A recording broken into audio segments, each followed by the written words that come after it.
ہے جس نے سب کو عالم بنایا ہے. تو بین السطور میں داخل ہو جانے کی کوشش کرو. اس اونٹنی کے پاؤں جس نے کاٹ دیے وہ دنیا کا بدبخت آدمی. تو حضور نے فرمایا اے علی دوسرا کون ہے؟ مولا علی کا جملہ بھی غضب کا. جہاں تک بات علم کی تھی کتابوں کی بیان کر دی، اب بات دنیا پہ واضح کرنی ہے تو نبی خود اپنی زبان سے ادا کر کہا اللہ جانے یا اللہ کا رسول جانے.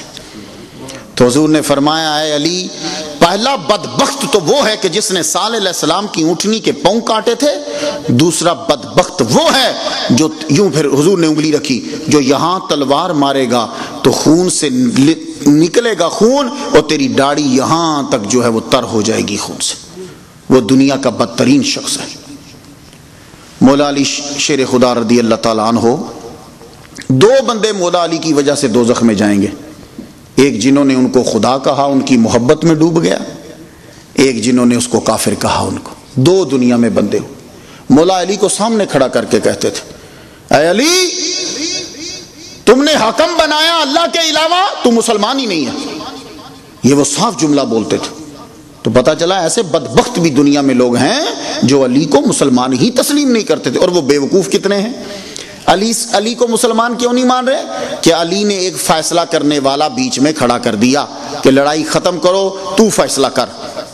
تو انہوں نے کہا اے علی تو مسلمان نہیں ہے، جبکہ ان کو یہ نہیں معلوم کہ قرآن مجید میں خود خدا کہتا وَإِذَا حَكَمْتُمْ بَيْنَ النَّاسِ أَن تَحْكُمْ بِالْعَدْلِ، جب تم لوگوں کے درمیان تمہیں حاکم بنا دیا جائے تو پھر عدل سے فیصلہ کرو. اور اللہ فرماتا جب لڑائی ہو جائے تو ایک حکم بیوی کی طرف سے اس کی فیملی کی طرف سے ہو، ایک حکم فیصلہ کرنے والا جو ہے وہ میاں کی طرف سے ہو. اللہ خود قرآن مجید میں حکم غیروں کو بنا رہا ہے. لیکن لوگ کیا کرتے ہیں وہ قرآن کی ساری آیات کو سائڈ پہ رکھ دیں گے، اپنے مطلب کی بات کو لے کر پھر آگے. اور آپ ان کے جملے سنیے جو مولا علی کو کافر کہتے تھے. آپ اگر ان کی نمازیں دیکھ لیتے آپ شرمندہ ہو جاتے. اتنے نیک آدمی تھے وہ، کسی کی کھجور گری ہوتی تو اٹھا کے کھاتے نہیں تھے، گناہ ہے. مولا علی کو مار دیا کھجور نہیں کھا رہے. اندازہ کیا آپ لوگوں نے. اس لیے یہ مت دیکھا کرو، چیز یہ نظر کرو اپنی زندگی میں کہ اس آدمی کا بیک گراؤنڈ اور عقیدے کی پختگی اور عقیدے کی بنیاد کیا ہے. اب آپ ذرا سنیے. 3 بندوں نے فیصلہ کیا کہ 3 بندے مار دو، مولا علی کو، امیر معاویہ کو اور عمرو بن العاص. تینوں کو یک وقت مار دو. تینوں کو مارنے کے لیے بندے نکل پڑے. میں آپ کو یہ واقعہ آپ کو آتا لیکن میں جملوں کے تیور اور بدبختی ان کے منہ سے جو نکلتی تھی وہ سنیے گا. تینوں بندے نکلے. حضرت اس دن صبح فجر کی نماز پڑھانے نہیں آئے، بیمار ہو گئے. تو عمر بچ گئے. امیر معاویہ پہ وار ہوا لیکن ادھر لگا، وہ بھی بچ گئے. وہ بندہ پکڑ کے مار دیا، اڑا دیا آپ نے. حضرت علی کو شہید کرنے کے لیے 3 بندے نکلے، باقیوں کو 1، علی کو 3.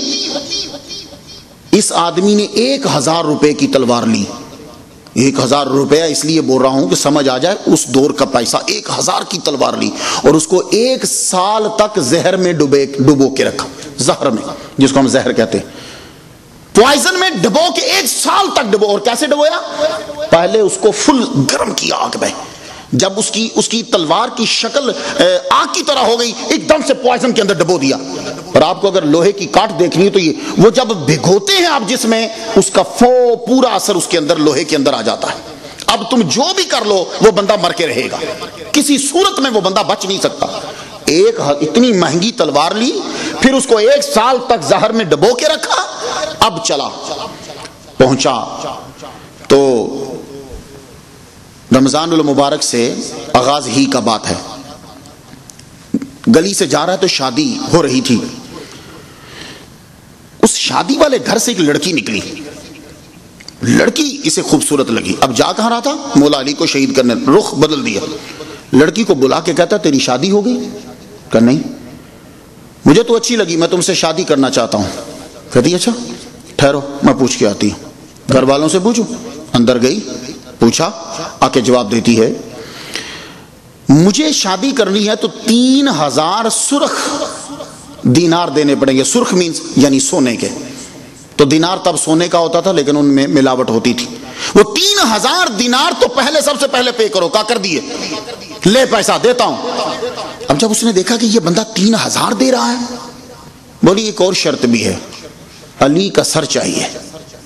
پہلے نہیں بولی, کیوں کہ پہلے دیکھ رہی کہ یہ بندہ میرے ساتھ کتنا وفادار ہے, میرے اس میں وارفتگی کتنی ہے. تو جو 3000 سرخ دینار پے کر رہا ہے وہ کچھ بھی کر سکتا میرے لیے. اب دونوں مل گئے, وہ بدبخت عورت اور یہ دونوں ملے. اب اس کا تو کہا میں تو آیا اسی کام کے لیے ہوں. اس نے کہا ٹھیک ہے, لیکن کہتا ہے علی کو مارنا آسان کام نہیں ہے. میں مر گیا تو, کہنے لگی, اب جملہ سنو خارجیوں کا, کہنے لگی مر گیا تو جنت میں جائے گا, مر گیا تو جنت میں جائے گا, اور اگر تو بچ گیا تو ہم کہیں جا کے اچھی زندگی گزاریں گے. تیور دیکھ رہے ہو, اس لیے یہ مت سوچو کہ اگلا بندہ کیا کرا. دیکھو بنیاد کیا ہے, یہ جس کی مخالفت کر رہے ہیں وہ کتنے بڑے مرتبے پہ فائز ہے. یہ عورت ملی. اب یہ اتنی زبردست سیکرٹ بات تھی کہ اس عورت کے علاوہ کوئی نہیں جانتا تھا, ایون کہ ان کی جماعت کا بندہ بھی نہیں جانتا تھا کہ کون یہاں آیا ہوا ہے. اور انٹیلیجنس کے انتہائی خفیہ, یہ سم ٹائم 2 ہی بیٹھے ہوتے ہیں انٹیلیجنس کے, اور دوسرے کو نہیں پتا ہوتا کہ یہ ہماری ہی جو ہے وہ کے لیے کام کر رہا ہے, تنظیم کے لیے. لیکن اس نے ایک آدمی کو ڈھونڈ ہی لیا. اس کو کہنے لگا تم میری ہیلپ کرو, علی کو مارنا ہے. نعوذ باللہ. اب وہ بندہ بھی ڈرے, کہنے لگے علی اس وقت دنیا کا سب سے عظیم انسان اور سب سے بڑا, اور تم اسے مارنا چاہتے ہو. اب یہ اسے کہتا ہے تم اپنے دین کے لیے کام کرنا چاہتے ہو کہ نہیں؟ کیا اپنے دین پہ تمہارا ایمان مضبوط نہیں ہے؟ کمزور ہو گیا تمہارا عقیدہ؟ اب یہ ذرا جملے آپ دیکھ رہے ہیں ان کے. حضرت علی رضی اللہ تعالیٰ عنہ کو شہید کر, اس دن مولا علی اٹھے تو امام حسن سے کہتے ہیں بیٹے آج محمد صلی اللہ علیہ وسلم کا دیدار ہوا ہے, تو میں نے حضور سے کہا یا رسول اللہ آپ کی امت مجھے بڑا تنگ کر رہی. جب سے مولا علی خلافت کو سنبھالا, قتل و غارت مولا علی کو سانس لینے دیا. کہا حضور بہت تنگ کر رہی آپ کی امت یہ مجھے. تو حضور نے معلوم ہے کیا کہا, کہا علی ان کے لیے بد دعا کر, علی ان کے لیے بد دعا کر. تو مولا علی نے بد دعا نہیں کی. کیا جملہ بولا؟ اٹھتے ہوئے اپنے بچے سے کہتے ہیں میں نے جملہ بولا یا اللہ جو ان سے اچھے ہیں مجھے ان کے ساتھ ملا دے. یہ ابھی اٹھ کے انہوں نے جانا ہے, اس سے پہلے کی ہے مجھے ان کے ساتھ ملا دے. اب جب نکلتے ہیں رستے سے, بطخیں چیختی ہوئی آپ کے قدموں سے لپٹتی ہیں. فرماتے ہیں کچھ مت کہو, یہ نوحہ کر رہی ہیں, رو رہی. دیکھو مولا علی کو پہلے سے معلوم یہ نوحہ کر رہی ہیں. مولا علی نماز پڑھنے کے لیے گئے. پہلے نے وار کیا, ابھی دیوار کے پاس تھے مولا علی, وار خالی گیا, وہ بندہ بھاگ گیا. دوسرے نے کیا, وہ پکڑا گیا. اب اس تیسرے نے کیا, اس تیسرے نے جب وار کیا تو یہ وار لگ گیا. یہ یہاں سے چلا, داڑھی مبارک خون میں تر ہو گئی.